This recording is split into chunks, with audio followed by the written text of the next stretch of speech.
वृंदावन से एक टोली आती थी, ध्यान देना, वृंदावन से एक साधु संतों की टोली आती थी।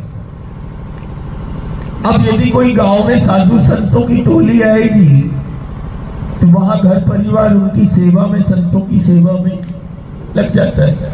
अब जब माता पिता लगेंगे तो बच्चे भी जैसे अभी आ जाते हैं कि अरे देखो आज गांव में देखो दादा आए, चलो अच्छा अपन चलते हैं। तो माता पिता के साथ कौन आ गए? बच्चे भी आ गए।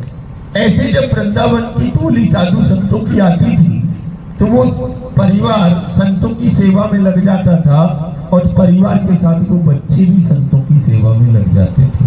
अब सेवा से संत प्रसन्न हो गए, बोले बेटा तुमने गुरु बनाया क्या?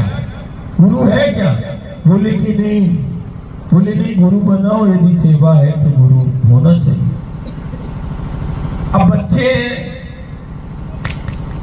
सुनकर बोले ठीक है बना लेंगे।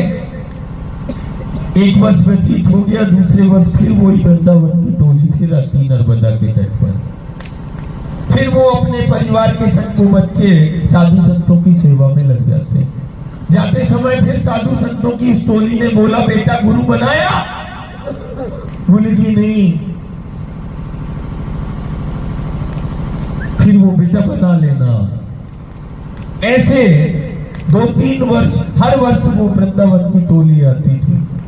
जब तीसरे वर्ष वो वृंदावन की टोली साधु संतों की आई और फिर वो परिवार के साथ बच्चों ने सेवा, 2 बालकों ने सेवा, फिर उन साधु संतों की अब सेवा से फिर प्रसन्न बेटा तुम कितनी अच्छी सेवा करते हो, मैं जो बोल के गया था बना लिया? बोले कि नहीं बनाया।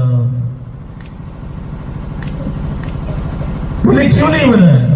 बोले गुरु ऐसा होना चाहिए जो परमात्मा का आत्म साक्षात्कार करा दे, और गुरु ऐसा हो जो गोविंद से मिला दे। गुरु ऐसा हो जो गोविंद से मिला दे, ऐसा हो तो आप बताएं। बोले बेटा मैंने तुम्हें बताया था यमुना के तट पे अभी एक ऐसा ही महायोगी बैठा हुआ है। बोले चलिए अब आपके साथ में ही है। बेटा वो तो गोलोकवासी हो गए, चोला छोड़ दिया उन्होंने। अब 2 बच्चों में से एक बच्चा तो साधु संतों की टोली के साथ जमुना जी के तट पे चला गया कि अब उनके बाद जो गद्दी पर है उन्हीं से कंठी माला और मंत्र ले लेंगे। लेकिन एक बालक इसी नर्मदा के तट और पथ पर, जिसने कभी गुरु को नहीं देखा, वो गुरु के भाव में बैठ गया, सुनकर बैठ गया। और इसी नर्मदा के तट पर जब वो गुरु के भाव में बैठा तो गौलोक से जो है उस बालक को दर्शन देने के लिए वो नर्मदा के तट पर वो गुरु प्रकट होते हैं। अब बच्चे ने कभी देखा नहीं था स्वरूप, नाम पर सुना हुआ था और कि यमुना के तट पे कोई ऐसा सिद्ध महायोगी है, अब देखा तो कभी था नहीं। बोले बेटा आंखें खोलो। बच्चे ने आंखें खोली, बोला कि जिसके भाव में तुम बैठे हो मैं वही हूं, क्या बात है? बोले मैं कैसे मान लूं कि आप ही हो जिसके भाव में बैठा हूं? कैसे मान लूं? बच्चे क्या रहता है, मैं कैसे मान लूं कि मैं जिसके भाव में बैठा हूं आप ही हो?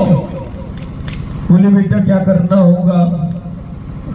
तुम्हारा निष्काम भाव है। बोले यदि मैं जिस गुरु के भाव में बैठा हूं यदि आप वही है तो इसी नर्मदा के तट पे वृंदावन को प्रकट कर दो और वृंदावन का साथ वृंदावन वाले से मिला दो।